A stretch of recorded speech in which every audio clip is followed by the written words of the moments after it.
Today, I'm breaking down the recent face-off interview between Chris Eubank Jr. and Conor Benn ahead of their highly anticipated rematch this weekend. The first fight was ridiculous, and this one promises to be just as good. This interview wasn't just intense from a boxing perspective, it's a complete masterclass in real-time body language. And in this video, I'm going to analyse the non-verbal cues from both fighters, reveal what those signals tell us about their internal state, and consider whether body language can give us clues as to what might happen on fight night. We'll be looking at body language tells like this and digging deeper into what is actually going on the inside of the fighters. So with that being said, let's jump straight in. As humans, we're constantly communicating, whether that be through facial expressions, micro movements of the eyes, posture, breathing patterns, and small gestures most people just never notice.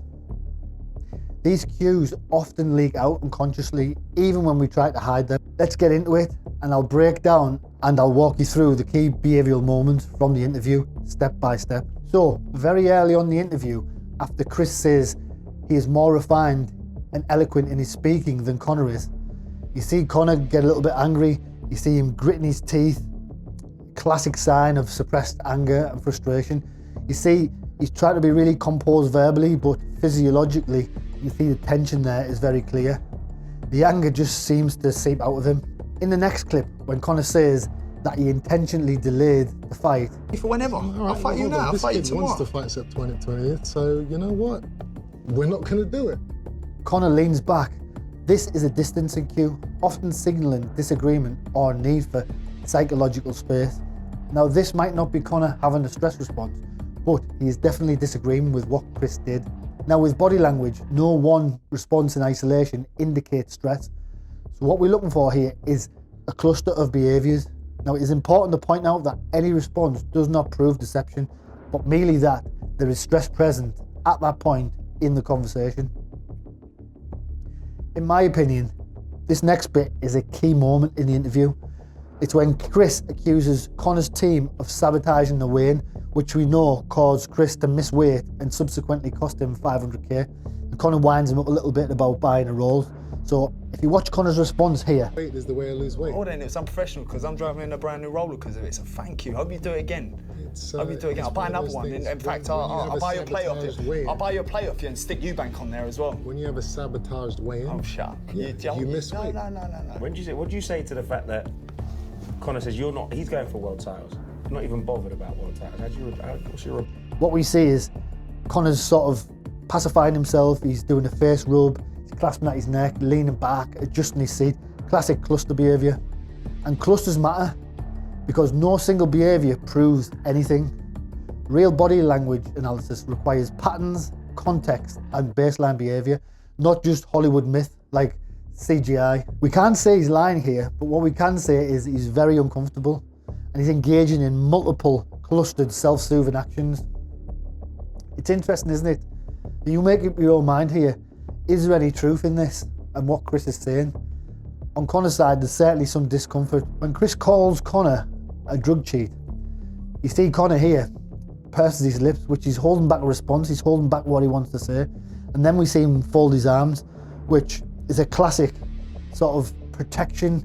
So he's protecting his vulnerable area, his ventral area, like classic defensive protective behaviour. I'm very surprised. The amount of I had to go through to get to that stage, it was 3 years of build-up. You know, obviously he failed his drug test with the fight before.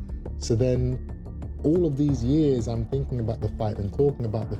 In the next scenario, Chris mentions to Conor, "You cannot hurt my feelings." And Conor's response in this scenario is, "I don't want to hurt your feelings, I want to hurt you physically." And Conor starts getting really agitated. You can see he starts posturing. He becomes dominant, he starts sticking his chin out. This is classic, sticking the chin out, showing you big, showing you dominating.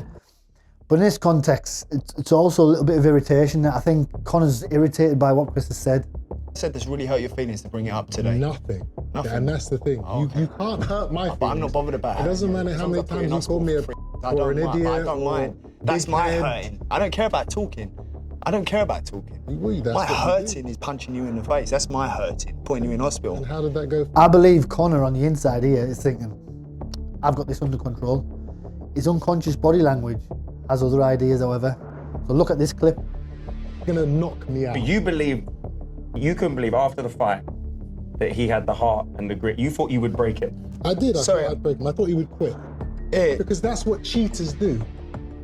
People forget now that this guy is a drug cheat. So when you have that type of mentality to where you take steroids to try and improve your performance, that usually means that when you get into tough situations, you're going to revert back to your cheating mentality, which is, I love this. I love it. I don't want to be here anymore. I'm going to find a way out. I give up. So ain't working, I Chris. thought Ain't working. by the 5th or the 6th round, he's going to... When Chris calls Conor a drug cheat, we see gritted teeth, wrinkling of the nose, and these are high intensity anger tells.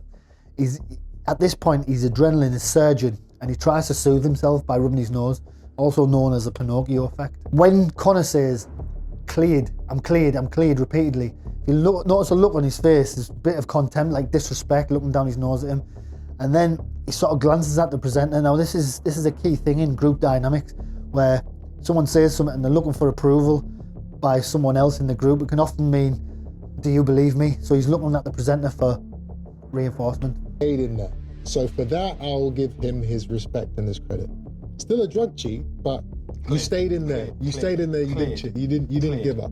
Now this next one, I find an interesting one. When Chris calls him an emotional kid, Conor shifts, cracks his neck, sort of moves his neck about to release the energy, sort of calm himself down, changes his posture. It's like a cluster of tension relief. I think it's really, really interesting. Now Chris, on the other hand, up to this point, has been very cool, calm, collected and controlled. But when Conor says that Chris punches like a girl, you notice he drops his head, has a little grin on his face, and then he claps his hands. A small but meaningful breakthrough and composure. Then, in the next instance, when Chris talks about how he would not be getting beat by a 36-year-old when being 28 years old, you see Conor, again, takes a deep breath, touches his face, an increased blink rate, and he purses his lips. And this is yet another cluster showing emotional strain and restraint from Conor. He wants to say more. He's trying to hold all his feelings in. He genuinely believes, but at the end of the day, When we get in there and want to punch your head in, yeah, no doubt. when that bell goes and those fists start flying, I think that he will revert back to what he is, which is an emotional kid who gets caught up in the moment and will make those mistakes. Me being the experienced 36-year-old man that I am, OAP. I will be able to capitalize and take advantage of those mistakes. When I was 28, I'm never letting a 36-year-old man beat me. It doesn't matter who.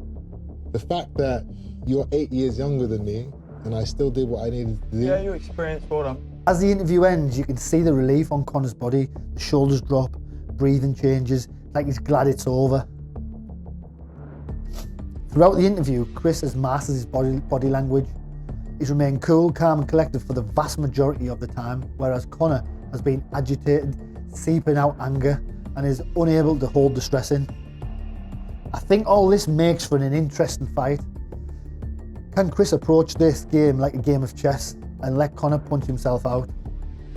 Whichever way it goes, I think it's going to certainly be an exciting fight for all the fight fans. Body language isn't just useful in combat sports, it's incredibly important in coaching, leadership, and especially recruitment. When you can accurately read non-verbal cues, you can gain insight into what a person is really thinking and feeling before they ever verbalise it. In coaching, this lets you spot hesitation, resistance, stress, or emotional blocks long before they become verbal. It leads to deeper breakthroughs and far more effective sessions. Not only in coaching, but also sports, in a sports context, whether it's jiu-jitsu, kickboxing, or any other martial art, you can really connect with your students and really get in touch with how they're feeling at the time, so you can sort of adjust your teaching style. And then we move on to recruitment. Correct profiling in recruitment is critical, because hiring the wrong person costs time, money, and team morale. Body language helps you detect inconsistencies, evaluate a person's confidence, understand motivation levels, and spot when someone is masking discomfort. When you understand people at this level, you make better decisions, you build stronger teams, and avoid costly mistakes. If you want to learn more about body language profiling or human performance, make sure you follow, subscribe, and reach out. Thanks for watching, and I'll see you in the next one.